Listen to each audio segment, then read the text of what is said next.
ધમકાવી દઈશું એટલે આ લોકો દબાઈ જશે, ઘરમાં બેસી જશે, સામે નહીં આવશે। પણ એ લોકોને પણ આ મંચ પરથી કહેવા માંગુ છું, तुमको क्या लगता था नहीं लौटेंगे, तुमको क्या लगता था नहीं लौटेंगे, गलत।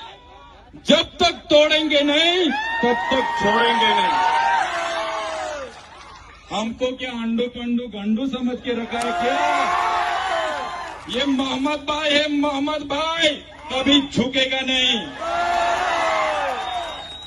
आ पावर, આ આશીર્વાદ તમારા છે એટલા માટે એ લોકો સામે અમે આટલી તાકાતથી વાત કરીએ છીએ। સાથીઓ, આ જ પાવર, આ જ ઉત્સાહ તમારે 16 તારીખે બતાવવાનો છે।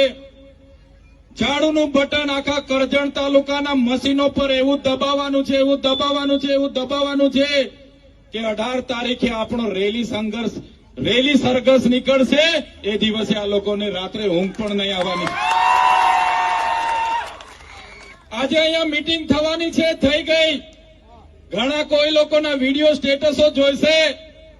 આ લોકોને રાતે ઊંઘ નથી આવવાની, રાતે ઉઠીને પણ 2 ગ્લાસ પાણી પીને ઊંઘવું પડશે। આ પ્યાર, પ્રેમ, મોહબ્બત અમારા મોહમ્મદ કાકાની સેવા છે। એકાએક સમાજને આદિવાસી હોય, દલિત હોય, પીછડા હોય, માઇનોરિટી હોય, રાજપૂત સમાજ હોય, પાટીદાર સમાજ હોય, મોહમ્મદ કાકા હોય કે ભરતસિંહ બાપુ હોય, પ્રિયંકાબેન હોય કે વિનિતાબેન હોય, તમામ લોકો તમને પરિવાર માન્યા છે।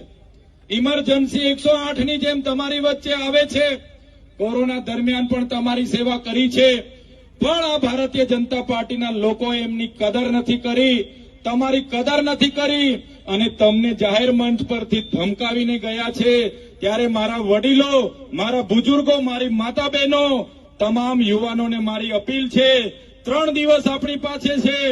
આપણા નગરપાલિકામાં જેટલા પણ લોકો હશે, સગા સંબંધીઓ હશે, એમને વિનંતી કરજો, અપીલ કરજો કે આ વખતે નગરપાલિકામાં એ લોકોના કમળને આપણે ચૂંધી નાખીશું અને આ વખતે ઝાડુ આ વખતે લાવીને એ લોકોની ધમકીનો જવાબ આપણે આપી દઈશું।